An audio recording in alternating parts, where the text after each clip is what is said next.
अस्सलाम वालेकुम, क्या हाल है आप सबके। आई होप कि आप सब बिल्कुल ठीक ठाक होंगे। आज हम रिव्यू करेंगे तमाशा की 15 एपिसोड का एलिमिनेशन स्पेशल एपिसोड है। खैर लेकिन उससे पहले अगर आप चैनल पे पहली बार हैं, अपने चैनल सब्सक्राइब नहीं किया तो प्लीज़ चैनल को ज़रूर सब्सक्राइब करिएगा, वीडियो को लाइक शेयर और कमेंट सेक्शन में अपना रिव्यू हमारे साथ ज़रूर शेयर करिएगा। ऑनेस्टली एपिसोड मुझे थोड़ी सी बोरिंग लगी। मुझे था कि इतना कुछ हो नहीं रहा, चल भी रहा था क्योंकि आज एलिमिनेशन स्पेशल था तो सुबह से ये बातें हो रही थी। खैर सुबह से क्या, पिछले दिन से ये बातें चल रही हैं कौन कौन एलिमिनेट होगा, कौन जा सकता है, कौन वजीर बन सकता है। तो पिछले दिन से हम देख रहे हैं कि वही चला गया। हर कोई स्पेशली मुस्लिम लोग जिनका मैं देखा तो बंदों को पकड़ पकड़ मुझे, अच्छा आपको कौन लगता है कौन एलिमिनेट होगा, कौन वजीर बनेगा, तो वो सारा चल रहा था। फिर जिस पे आई थिंक वैस ने जो है यासीन का नाम लिया था और फिर शायद ये रात को बात क्लियर करने चले गए, नहीं मैंने इस नीयत से नहीं लिया। फिर जब यासीन और जैनब की जो कॉन्वर्सेशन होती, मुझे उसमें यासीन का पॉइंट वैलिड लगा कि अगर आपने किसी को वोट आउट किया है, कर दिया, तो आप अपने उस जो आपका अपना पॉइंट है, जो आपका अपना स्टांस है, उस पर तो कायम रहो। आप रात को और बन जाते हो, दिन को और आ जाते हो। और फिर जैनब का भी वहाँ पॉइंट ठीक था कि हाँ अगर तो आप अगले दिन वाकई बदल जाओ तो तब आप वो पॉइंट रखो तो समझ में आता है। लेकिन अगर आप ये पॉइंट रख रहे हो कि नहीं रात को आप सॉरी कर दो, सुबह उठ के आप वही मान जाओ। फिर जिस पे काशिफ के एंटी कहते शायद वो बंदा बदलना चाह रहे हो, तो फिर जैनब कहते नहीं बदलना चाह रहे हो तो बात तो तब है ना जब वो सुबह उठ के चेंज ना हो। रात को सुबह उठ के ये एक दूसरे को वोट आउट कर करके मसले बना के रात को सॉरी करने बैठ जाते हैं। तो वो चीज़ तो और फिर सबका ही देखा कि हमने एक साइड से चल रहा था, हर कोई कह रहा है मैं जा रहा हूँ मैं जा रहा हूँ, नहीं तू नहीं जा रहा। तो रिदा और सैफ और कंवल जो इनका आपस में बॉन्ड है मुझे अच्छा लग रहा है। जो वो सैफ बार बार तंग कर रहे होते कि तुम जा रही हो, अच्छा नहीं तुम नहीं जा रही, तो वो अच्छा लग रहा है। फिर यासीन और सैफ का भी था जब उसको कहता है नहीं तुम नहीं जा रहा, वो जब जा रहा है। एक गानिया का मैंने देखा उसका क्लियर था कि मैं नहीं जा रही। वो रहे कि जब वो सारा और उसकी कॉन्वर्सेशन भी हो रही थी तब भी वो से कहते नहीं नहीं मैं तो नहीं जा रही। तो वो एक कॉन्फिडेंस था कि उसमें नहीं मैं तो जा ही नहीं सकती। पर जब अच्छा सलामत आया उन्होंने भी कहा कि बहुत सारे लोगों के वोट्स कम थे बट वो इस बनस्बत जीत के कि वो गेम जीत गए, गेम जीत के सेव हो गए। तो ये कितना इंपॉर्टेंट है कि आप लोगों ने गेम जीतना ज़रूरी है कि वोट्स का कुछ पता नहीं है कि किसकी फैन फॉलोइंग ज़्यादा वो किसको आगे करके जिता दे। फिर जिस पे सारा ये चलता रहा कि कौन होगा सेफ कौन नहीं होगा। और फिर जब बादशाह सलामत आए, अच्छा मुझे एक चीज़ से बड़ा मसला रहता है, मैं हमेशा कहती हूँ जो बादशाह सलामत आके सबसे स्पीचेस दिलवाते ना यार, मुझे बहुत बोरिंग चीज़ लगती है वो। आई थिंक जैसे अब गानी और यासीन दो हो गए, दो बॉटम में थे, आगे हमें पता चला चलो उनकी मैं सुनने को मिलूँ। अब मैं हर एक बंदे की सुनूँ स्पीच, मुझे बहुत अच्छा लगा। फिर रोना पिटना यार मुझे थोड़ा वो लगता है ओवर हो रहा है, मुझे नहीं मज़ा आता उसको देखते हुए।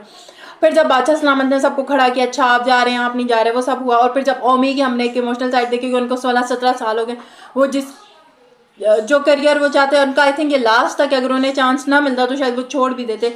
वो एक इमोशनल सा था। और फिर जब लास्ट में गानिया और यासीन रह जाते हैं और फिर जब गानिया का एक था तो अच्छा सब थे कि अच्छा ठीक है अच्छा टाइम गुजरा अच्छे दोस्त बने, बट गानिया का एक क्लियर था कि मैं नहीं जा सकती। और फिर मैंने रात को उनका बस पे हसन चौधरी के साथ इंटरव्यू देखा, तब भी वो कहती कि मैं नहीं जा, मुझे था ही नहीं। और उससे पहले वो जो उन्होंने गाना वाना गाए थे, वही बात है अगेन वोट्स का मसला आ भी रहा था। और घर में ऑलमोस्ट 90% मैंने जितना देखा लोगों को था कि शायद यासीन चला जाएगा।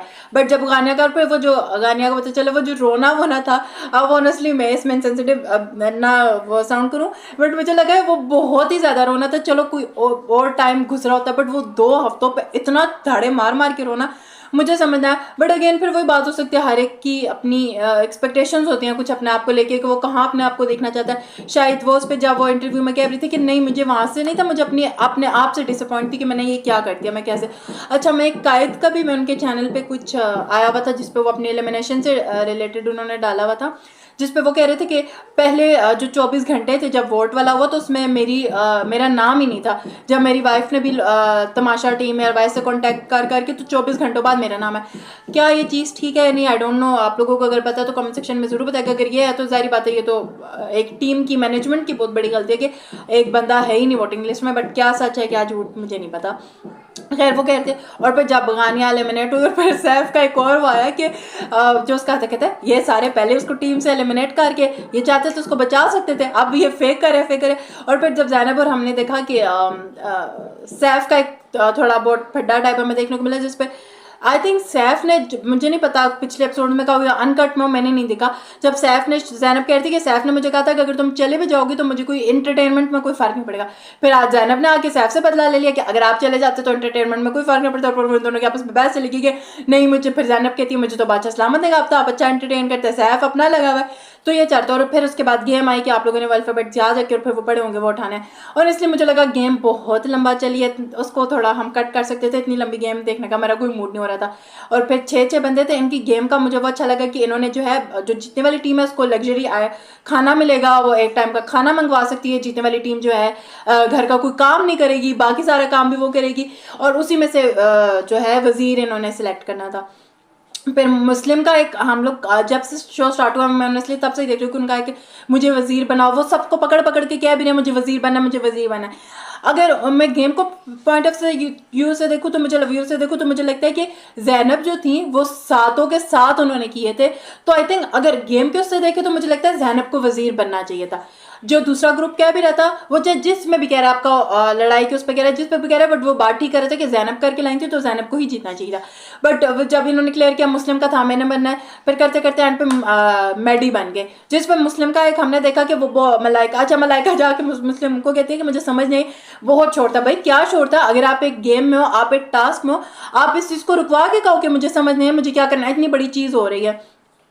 फिर मुस्लिम खैर नाराज थे, मुस्लिम जैनब को भी कह रहे थे कि अगर तुमने बनना था तुम बताया नहीं। तो जैनब को वहाँ पे अगेन मुझे पॉइंट सही लगा कि यार अगर ये क्या बात हुई कि मैं पकड़ पकड़ के सबको बताऊँ वजीर कौन नहीं बनना चाहता, कौन सेफ नहीं होना चाहता, ये क्या बात हुई कि आपको तुमने तो मुझे कहा ही नहीं था कि मैंने बनना है और मैंने बनना है। अगर आप बनना चाहते हो, आप सेफ होना चाहते हो, तो डेफिनेटली सारे ही गेम खेलना है, सारे ही सेफ होना चाहते हो, तो इसमें तो वो है ऐसी बात है। खैर अब जीतने वाली टीम के पास तो बड़ा ही फायदा है कि कोई काम भी नहीं करना, लग्जरी खाना भी खाओ। और मैडी जो है वजीर बन गया, मशीर आई थिंक उनकी मलाइका बनी है, मुझे समझ नहीं आया, शायद वही है।